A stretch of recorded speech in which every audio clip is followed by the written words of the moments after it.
Merci combattants togolais, merci combattants gabonais. Aujourd'hui au Togo, c'est une grande marche de toute l'opposition, de tout le peuple togolais. Aujourd'hui, ils sont dans la rue pour dénoncer la forfaiture de la CEDEAO, pour dénoncer la lâcheté de la France qui laisse le Togo dans cette crise qui se perpétue depuis plus de 53 ans.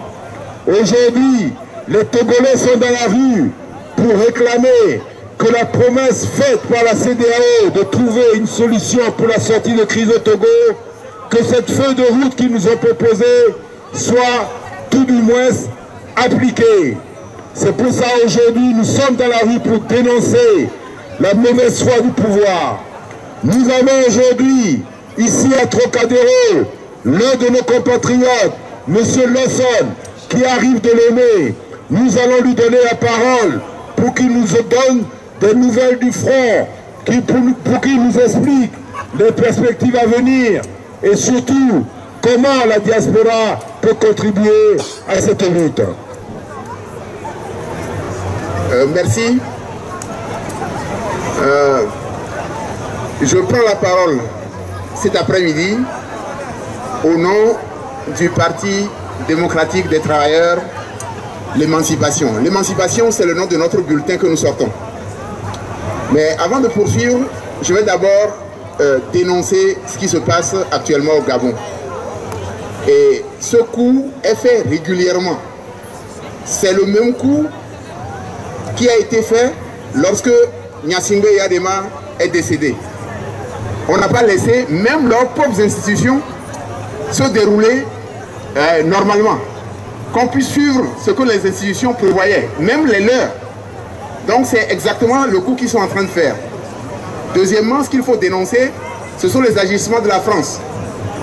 Parce que j'ai entendu dire que la France, en plus des militaires qui stationnaient déjà au Gabon, la France aurait dépêché d'autres militaires.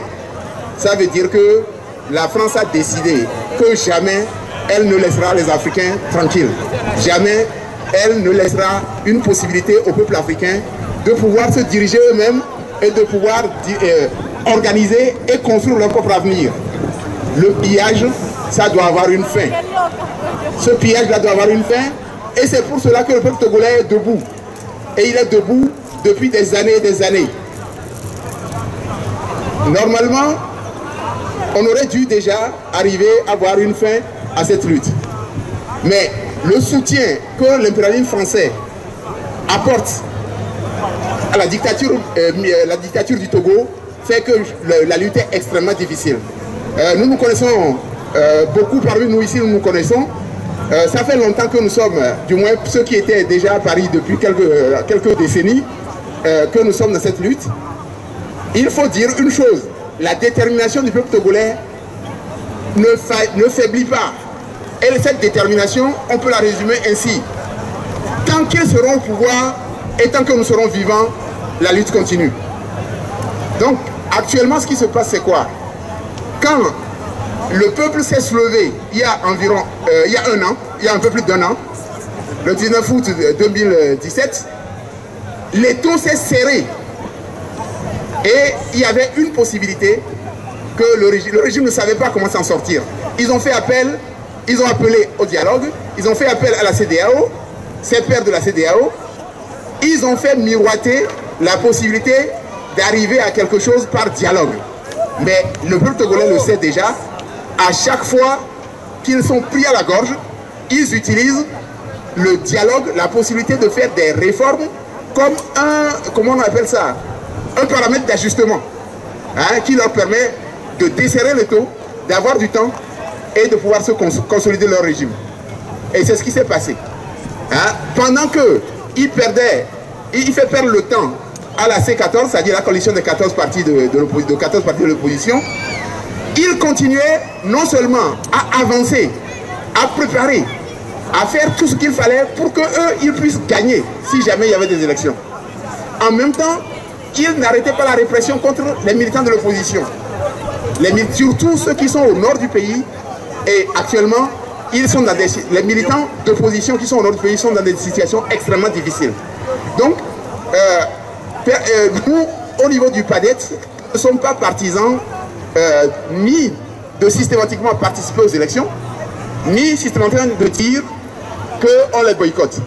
Mais dans la situation actuelle, nous pensons qu'il est absolument nécessaire de boycotter ces élections. Dans les conditions dont ça se passe, alors maintenant nous devons tirer une conclusion.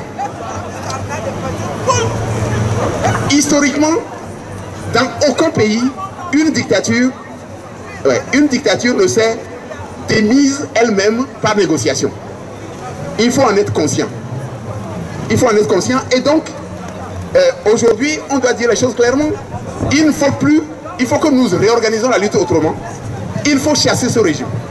Il n'y a pas d'autre solution parce qu'on lui a donné énormément de la possibilité d'agir comme des êtres humains. Ils n'ont jamais voulu le faire. Donc maintenant, nous ne marchons plus, nous ne manifestons pas pour qu'il y ait des réformes. En tout cas, moi, je ne l'ai jamais fait. Mais aujourd'hui, je pense que l'ensemble du peuple togolais doit comprendre que nous manifestons pour la démission de Faure Gnassingbé, pour chasser Faure Gnassingbé du bois, pour mettre fin à ce régime dictatorial et pour qu'enfin le peuple togolais puisse organiser sa propre société avec les formes et le contenu qui lui conviendra. Je vous remercie. Merci, merci.